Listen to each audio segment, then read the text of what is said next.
Okay, so welcome, Brandon Koehne. Thank you for having me.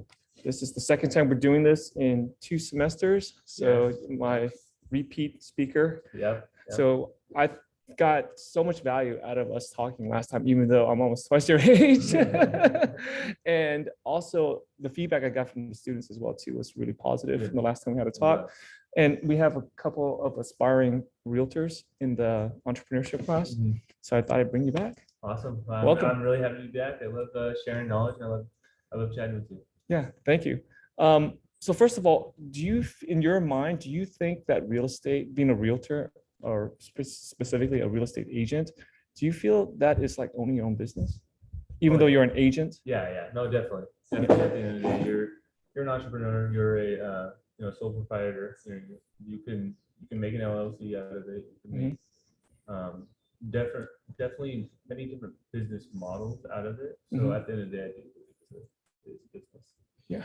Yeah, because I think a lot of people think that because you are an agent and you have to work under a broker, you're kind of working under them, but you're not really working under them, right? Yeah. So how most brokerage models work is that you just hang your license there. Yep. And then from there, you kind of do whatever you have to do to create business. Some brokerages will give you like leads and business, but 90% of them do not. Yep. So at the end of the day, if you're creating your own business, you're running your own business. Do you know any 7-figure earners that actually are still agents and not brokers? Oh yeah, definitely. And the reason they don't want to be a broker and own a brokerage is they don't want to take all the legal liability, because it's a lot.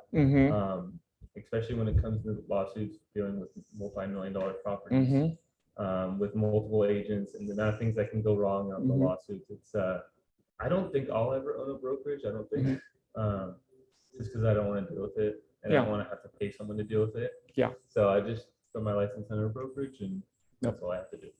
I'm glad you brought that up, because I think a lot of people I talk to, their mindset is corporate ladder. Oh, well, I'm an agent, therefore my next step is going to be a broker.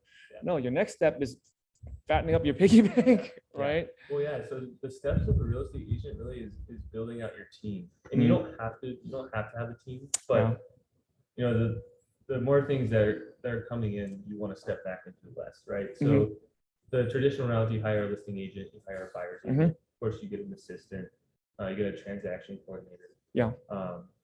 And there's a couple other things you can add as well, accountant, other things like that. So, and then just keep building up those agents, and then those agents will bring in more business, and then you kind of just become the CEO of the business, and you can do kind of what you want.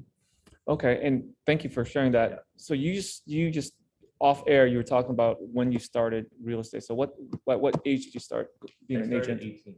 And that's legally when you're able to be an agent, correct? When 18. Yep. What was it about real estate that appealed to you? You could have done a lot of different things. Yeah. Why real estate? Well, that's a good question. I always thought I was going to be an entrepreneur. I always thought I'd own a business. I always saw real estate agents, and I was always kind of envious of them. In a way that they always drove the nice cars. They always drove, they're selling these really expensive houses. Yeah. And of course, now I realize that doesn't mean anything at the end of the day. But let me do that. And I was always curious. I always liked trying new things. So my girlfriend Jess, she got me into it, and I just jumped in, and I was just a curious guy, and so they kind of just stuck with me. So it wasn't one of these things when you were in high school growing up. It's like, man, I've always wanted to be a realtor. I don't think too many people are like that. No. So initially you were attracted by the lifestyles, like the potential lifestyle that could afford you. Yeah. One thing I always, kind of funny story, I always loved going into open houses as a kid and eating the cookies, because I thought that was always fun. Yeah. And it's free food, why not? And, the realtors would really be like, oh, your parents here? I was like, no. And I was like, oh, you should bring them by. And I was like, yeah, okay, I'll let them know. And I never let them know. I was just here for the food. Okay. So the barrier to entry to real estate is, would you say, pretty fairly low? Yeah, it's pretty low. Low fees. The knowledge you need is not that much. No degrees required. Yep. And it's just 3 classes. 3 classes, and you can even take them online, correct? I see. So the barrier entry is low, high ceiling. Okay, what's the negative? The negative is, especially when you start, it's extremely difficult. Yeah. Extremely difficult because you're gonna have to try to sell at least $1 million property, whether you're helping someone buy it or helping someone sell it in the Bay Area. Yeah. But cross country a little different. But in the Bay Area, it's a little more difficult because there's so many realtors. How many realtors do you know? I know, right? Yeah, I do know a 20, lot. 30.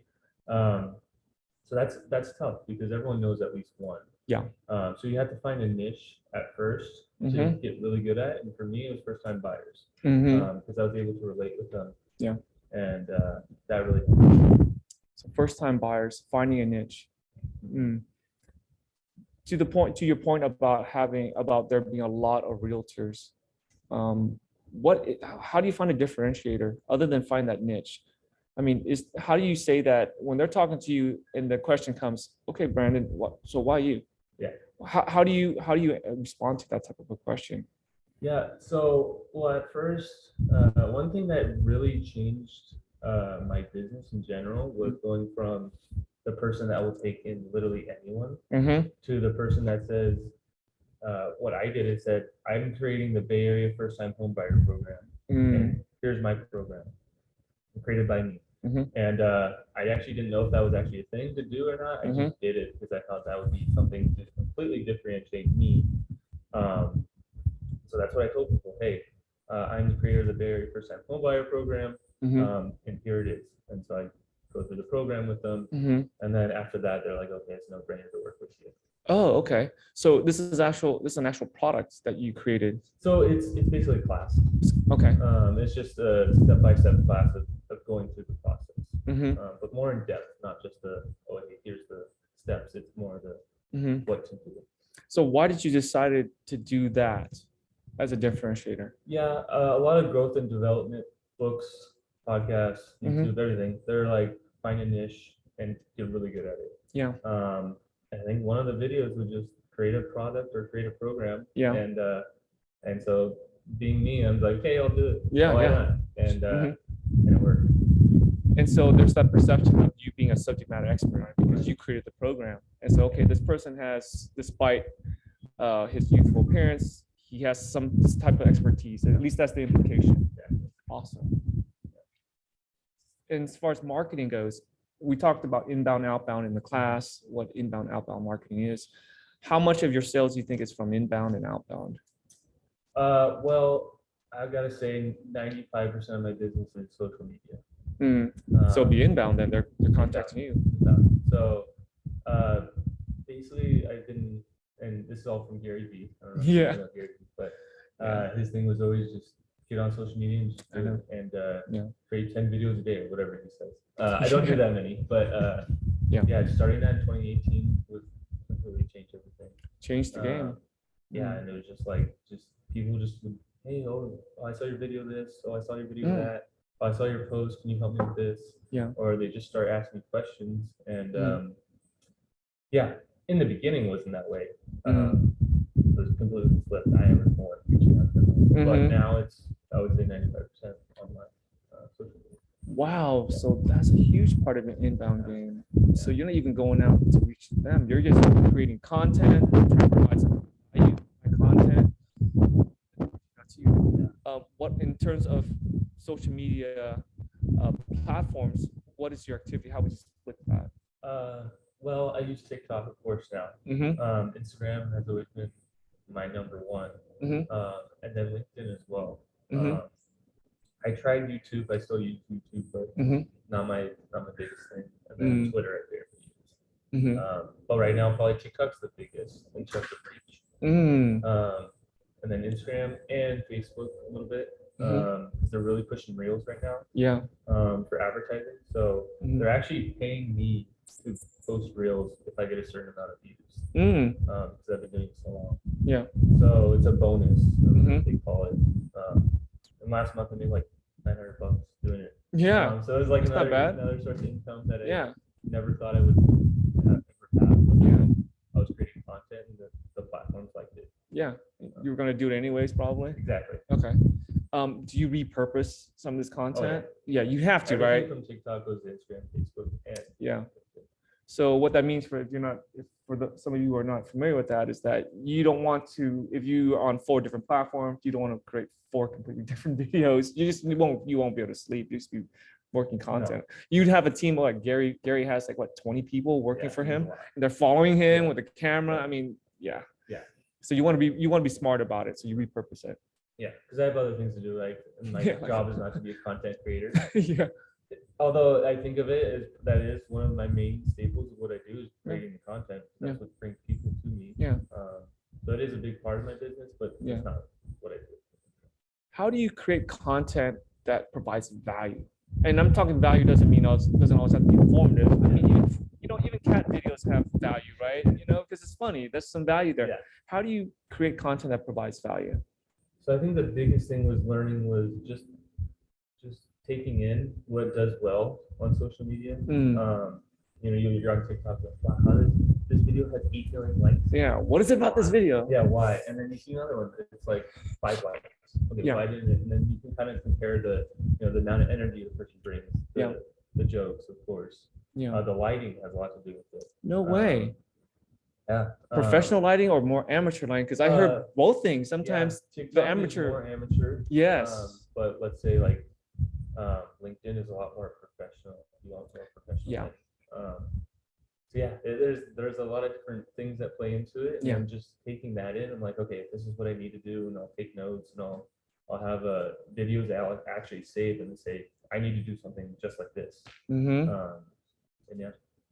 Do you bank a bunch of videos or content and then you just release them, you dribble them out over time? Yeah. I try to have one designated day where I make at least 15 to 20. Yeah. And then throughout the week I'm like, oh, I can do one right now. Yeah. Or I'm at a house and I can only do that while I'm there. So I take the video. Yeah. But yeah, I try to do it all in one day because I don't want to. Yeah. And editing can take a while too. So yeah. It can get a little draining. So. Remember, if you guys remember the Snack Nation case study that we watched in class, and Eric Sue was talking about nail and scale it. You find out what works, you nail it, and then you keep scaling. It's like, okay, so these types of videos keep working for me. Okay, let me keep pressing this button, and you keep pressing this button until it doesn't work anymore. Yeah, and I would say social media is a lot of you don't just break it the first video. I've made thousands of videos. You made thousands of videos. Thousands. I think I have around 900 Instagram posts. But the amount of videos they don't always all go on Instagram. Yeah, probably a couple thousand. Oh my gosh. Yeah. That's time consuming. Yeah. It is. Yeah. So success comes at a price. Yeah. Yeah. You got to put in the effort. effort. Work for it. You gotta grind every single day. Yeah. I have a really quick story. I know this is Brandon's, we're interviewing Brandon, but I want to tell you guys a really quick story. I have a friend who just turned 40, and he was telling me that he's having a hard time getting a job because he feels like there's some ageism going on. And he's a smart guy, articulates himself well, has good work experience. And I asked him, well, how many jobs have you applied? I said, man, I applied for these 3 jobs and there's no reason why they wouldn't hire me. And I said, okay, well, let me see if I can get my other friend to try to hire you because he does sales. And he's about your age, mid-20s, and he's already a manager. And I told my friend, I said, hey, man, is ageism really going on in the sales industry? Because that's not my perception. It's really just whether you can do it or not. And he goes, well, how many jobs has he applied to? I said, he's got 3. And he says that he's totally well qualified. He goes, and he said, I work at UPS. I got a sales job. I applied to over 100 jobs. He's not applying to that many jobs. He's not putting in the time. He's not putting in the effort.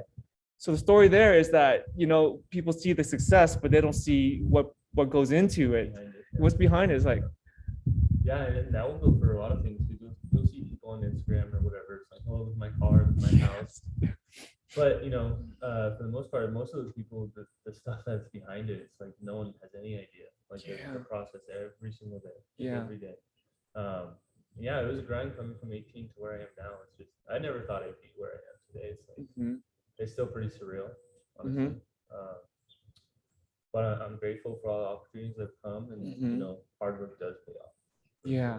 When you say hard work, as an entrepreneur, as someone who owns your own business, no one's telling you to go work this today. No one's telling you to wake up at a certain time. No one tells you to go to sleep at a certain time. How do you manage your time when you don't have a boss? Yeah, that's a really tough one. Time management is huge for entrepreneurs. I feel like a lot of people do struggle with it. Yeah. For me, I got into a morning routine that worked really well for me. Yeah.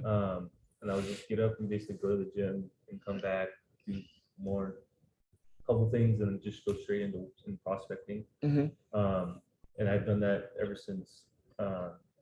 And so having a routine really, really helps.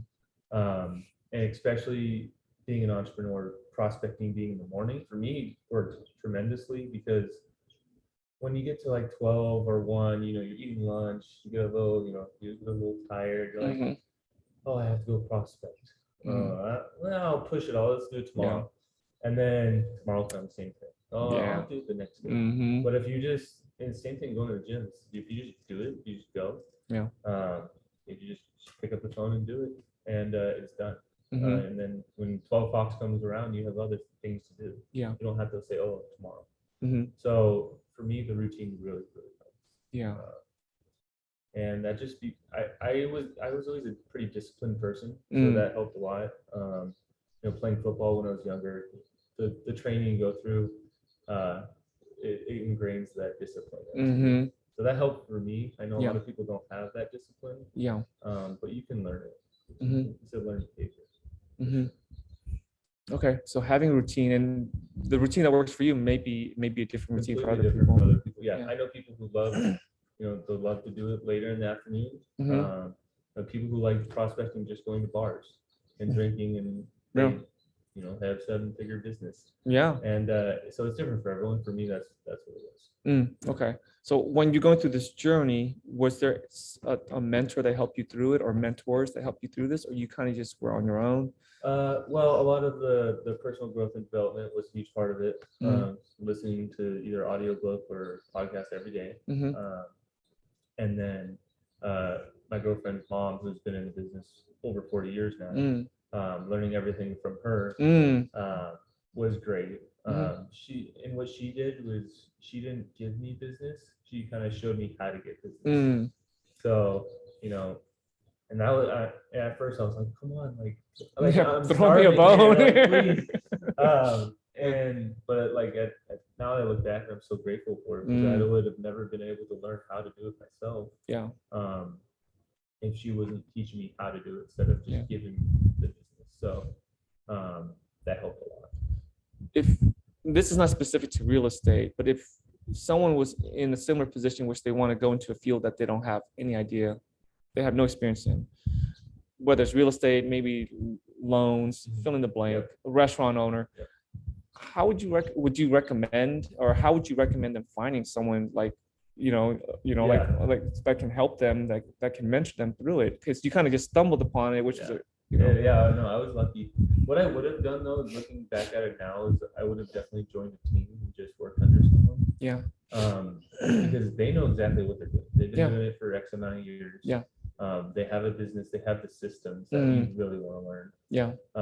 So going into any business, learn from someone that's experienced, 10+ years, whatever it is, and just watch what they do and just learn their systems. And what I tell a lot of people who are, they're not 100% sure if they want to do it or not. Just go work for them for free for a little bit. And just do a couple hours every day and say, okay, do I like this business? Do I not like this business? Because a lot of people get into real estate agent and they quit the next couple months because they hate it. You just test it out, and just test things out and learn from someone who definitely doing it. Do you think working under a broker helps? Are there people that can potentially mentor you in that environment? So my brokerage definitely was an awesome one to start at, because the top agents in that office taught all the classes. And I don't know how many brokers do classes, but ours does, because the more money that the agents make, the more they make. So they want to help teach their agents. So I'm pretty sure most brokerages do this. So, but there's all the top agents taught them. So I think that's a little unique, because top agents usually want to go run their own business, not teach classes. But I learned from them. I learned a lot from them. And I'm very grateful. I tell them, every time I see him, Yeah. I'm like, you pushed me so hard. I remember the words you told me that class that day. I thought I remember those days. Yeah. I remember the last time we talked, you talked to me about a sale that you recently had. Remember, we had to push down the day because you had this big sale. Oh, But the yeah. story behind that sale I thought was so interesting. Would you mind telling us how you got the sale for that specific home and the sales cycle it took for you to close that deal? That was the one out in the desert. Correct. Okay. Yeah. Yeah. So it's a funny That was a story. long one. It's a very long sales cycle. Yeah. Yeah. So I sent out a postcard. It was a very cheap postcard. Yeah. Very cheaply done. I think I might have dropped it off at that point. Now I don't drop off postcards. But yeah, I dropped it off. It was just, hey, if you need a contractor, I know local contractors who can help you work on your home. And I get a call, and I actually missed the call. I got a voicemail. I was like, "Oh, I got your postcard. I need a painter." I forget exactly what it was. And so I called her back, and yeah, I helped her with her contractor, got all that solved. Um, 2 years later, I get a call saying, "Hey, I think we're gonna rent the house out." And as a real estate agent, you make no money off of renting a house out. We're actually not even allowed to actually rent a house out, but I was just like, "Oh, here are your options. I can give you some guidance on how to rent your house out and what you should do to rent it out." So I actually helped them get reports on the house, termite report, all that good stuff, so people know what's in the house. So when people try to rent it, they know what they're dealing with. And then COVID hit, and so they couldn't rent the house out. No one wanted to, and they didn't feel comfortable renting out with COVID going on and everything. Oh, can I ask you a quick question? Yes. In between the time you got the initial call and the time that they called you back those 2 years, was there any engagement? Was there any follow-up in between, or there was nothing? I was always touching base with them. Yes, you were always, and how often were you touching bases with them? I would say at least once a quarter. Just, hi, how's it going? How are things? Anything else. Yep, just trying to help them out, but we want to stay relevant. Always stay top of mind. Stay top of mind. So you would do that quarterly, 3-4 times a year over a period of 2 years. Yeah. And then when they needed, and when they had a problem that wanted to get solved, Brandon. Yeah. And so then COVID happened. Yeah. And then so we were going through all that. We got the house painted actually for the rental. And then so we were just on and off talking to them. Hey, we might rent it out, all the way through COVID. And then mid to late 2021, they called me again and said, "Hey, we're actually gonna sell it." And I said, "Okay, I'll be there." I actually had to cancel a couple appointments that day because I'm like, I'm gonna be there for this one. Oh yeah. And yeah, it was in my farm, the farm is basically where you send all your postcards to. The neighborhood I actually grew up in, so it was pretty surreal. We listed it for like 1.6. It sold for almost 2.2. Nice. So it was just like a crazy timing and everything. Yeah, it closed in early January, and so yeah, this year. So yeah, it's crazy. It was what is that, 4-year cycle, something like that. Yeah. It's a long. It was a long cycle. That's for sure. So for those of you who are watching this on Zoom in my sales class, it's the idea that I talk about all the time, where it's about solving other people's problems. That's where you bring value. It's solving people's problems. Sales is not about trying to manipulate people. Hey, let me be your realtor. It's finding their pain points. What problems do they have? How can you be a friend? How can you be helping them in some way? And helping them without expecting anything in return. Yes. Because I knew if they were renting that house out, I was literally gonna get, I was probably gonna lose money with my time and energy. But I knew at the end of the day, if they were ever going to sell it, it would be with me because I'm helping them. Yeah.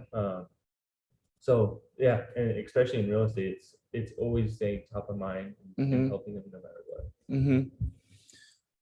Yeah, I thought it was such a great story because it shows that the idea of trying to prospect, it can be a very long sales cycle. It's not an easy cycle. It's not something where it's like a product where you can kind of just sell it within a day. Yeah. It's something you have to keep grinding every single day, and you might go a month. You're like, I haven't gotten a contract yet. What's going on? Like, what do I do? But just keep knocking at the door, and it will open. It's just getting those up bats. The other thing too, I know that most of your sales are inbound. When you go out and you speak to people and you get to know people and you try to build relationships with them, do you have any suggestions on how you build relationships with people that you don't really know very well, or they're just acquaintances at first? Yeah, I think I learned this from Tony Robbins. It's just building rapport, Yeah. rapport. And if you don't have rapport with someone, they won't relate with you at all. Yeah. So that was one thing you always try to find something in common. Once you Yeah. find that thing in common, everything opens. Yeah. Because it's kind of, whenever you talk to someone, it's always surface level. Yeah. The second you find that thing in common, you can talk about that for hours. Yeah. Then you can try to go down different avenues of, oh, what do you do for work? Yeah. All that good stuff. Mhm. But finding that one thing in common, building that rapport is Yeah. really the most important thing. I think our library has the same books on the shelves Yeah, because yeah. because for in my sales class on the Zoom right now, one of the discussions for this week is they're supposed to watch a Tony Robbins Yeah. Pain and Pleasure Yeah. video. Yes. How I people know that avoid one. I pain, know that one. avoid pain, and always seek pleasure. Yeah. Yeah. I went to his Unleash the Power Within. Same here. And yeah, that's a very eye-opening. Yeah. For sure. Yeah. Walking on Fire was intense. Yeah. And the thing with Tony Robbins is that he's so articulate. Yeah. And so in terms of communication, how important do you think communication is in your role, especially someone who is a problem solver? Oh, it's what you're doing. Yeah. And what you're, what problems you're solving. Yeah. And I've learned that through all the posts I've made and everything. Like, oh, that doesn't do well. I'm not communicating the point very well. And it's like just simple things. Because some of the best videos are just very simple, straight to the point. Yeah. And that just shows how clear the communication needs to be sometimes. But yeah, really important. Is that something you think that's kind of innate, or is that something you think can be developed over time, or you developed over time to be a better definitely communicator? developed over time. Yeah. Yeah. Just learning, listening is one of the biggest ways to learn how to communicate. Yeah. Yeah. Yeah. So it's the active listening skills. 100%. Yeah. Interesting. Does anyone have any questions? Brandon? Any questions at all? Do you have any prior experience in real estate or contracting or anything prior to starting in real estate? No. I'll repeat the question so people hear. So the question is, does Brandon have any prior experience in real estate before going into real estate? I did not have any experience with Just free cookies just, at open houses. The thing I did have though was the entrepreneur spirit. Yeah. I sold cookies. I sold soda. I sold everything out of your locker throughout middle school and high school. And I just thought it made sense. I was like, I could buy this for X amount. Yeah. And I never thought I was like running a business or anything. That just made sense to me. Yeah. Yeah. So when you say entrepreneurial mindset, how would you describe an entrepreneurial mindset? Someone that's has a curious mind that's going out there trying to solve problems, trying to make money. Yeah. And really wants to build something. At Yeah. the end of the day, it's really building something. Yeah. And for me, it's building a legacy. Because at the end of the day, we're not going to be here at one point, right? Yeah. So my whole thing is I want to build a legacy for my family, future generations that can carry on. The family. Okay. That's interesting that you say that, because most people I know do not say that. I don't know. Do you have children? I don't. Yeah. Most people don't have children. Normally don't say that. Yeah. Was there something in your background that drives you to feel that you wanted to build a legacy? Because most people I talk to who don't have children, they're just talking about, I just don't want to work anymore. They're looking for lifestyle. Yeah. I'm always a future thinker. So I'm always looking forward, whether it's 100 years forward, 200 years forward, or 5, whatever it is. But I'm always looking how I can make the future better. And so, I always try to figure out what was my why. Like, why am I doing this? Yeah. Why am I in business? Yeah. Why do I want to get up every day, go to the gym, go prospect, go do this grind every single day? Why am I doing this? Yeah.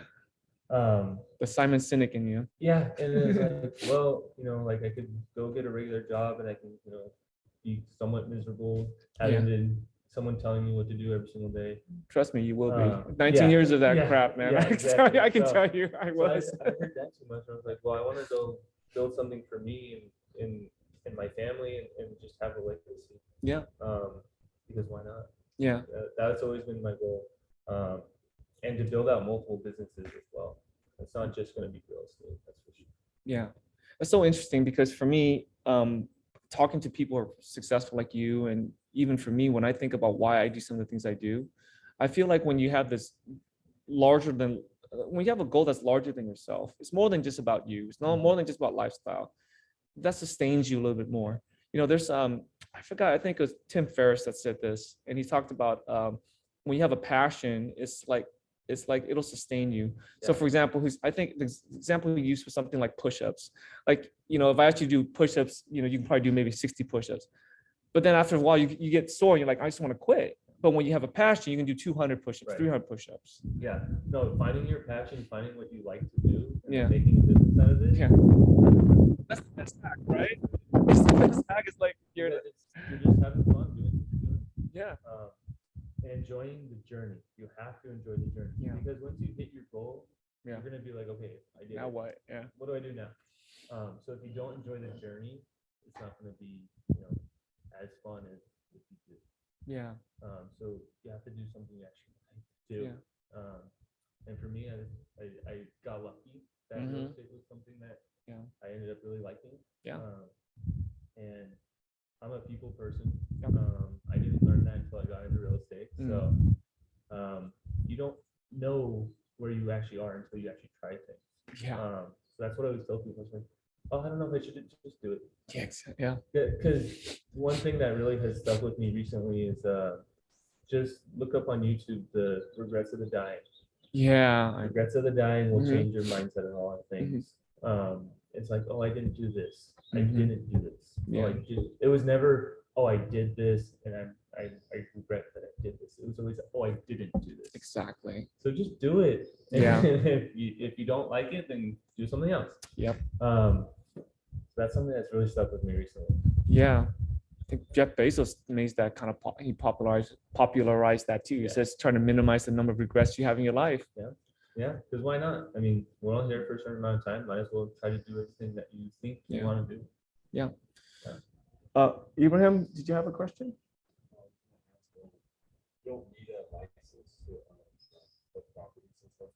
So the question is, do you need a license to flip property? So basically, can you buy properties without a real estate license? You do not need a real estate license to flip properties. It will help you save money in terms of saving on commission. But most people that I know that do fix and flip, they negotiate with the realtor to lower the fees because they're going to make a buy and a sale. So they're happy to do it. So you don't need a license.